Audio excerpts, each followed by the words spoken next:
What else should we go with? Should we continue with docs, or should we jump into some other stuff? You have another doc you got? I actually had a question about a doc. Yeah, do it. Last year there was a doc that it got banned off the festival, but I was supposed to interview the director. Yes. Oh, and Russians? Russians at War. Yes. And I ended up watching it, and I feel like recently, like a month ago or so, I saw like a little news update about it, but I didn't like get a deep dive into it. Right. But is this getting like a resurgence or? Yes, so I got to see it for the fest as well, and I do recommend people watch it because I do too. It just became this thing. It was like hot topic. We should not be watching anything that it might seem pro-Russian, and I don't think it is fully pro-Russian. I agree. So what's happening is I think it's coming on streamers on a streaming platform. We can find it and then put it in the notes. Yeah, amazing. But it is coming back in terms of like it does happen sometimes a year later. Yeah. That a documentary ends up being what happened. Actually,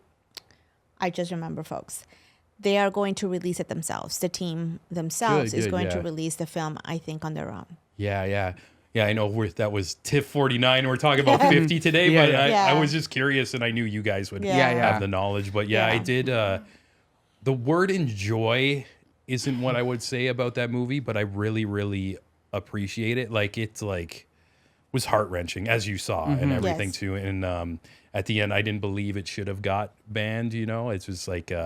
I feel like a lot of the outrage was coming from people who haven't even watched it. Yeah. 100%. They just kind of read a blurb on it, was like, oh, they're following Russian soldiers on the front lines. Like, we need to shut this down or whatever. But it was just more of story about people, again, on the front lines of war and maybe even fighting for something they don't believe in. And there's like so many layers. And it was just one of the most real war series I've ever seen in my life. Like it's like, again, I'm getting like goosebumps thinking about it again. But I think it's important to say that because I think even if we don't agree with that position in terms of that particular war, people are affected by it from all sides. And I think that you need to be able to see all sides to kind of get the point of the story.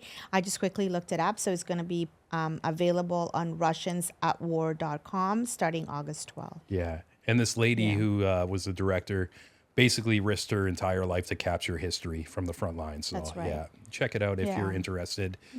Also trigger warning with this movie as well. It's like pretty intense.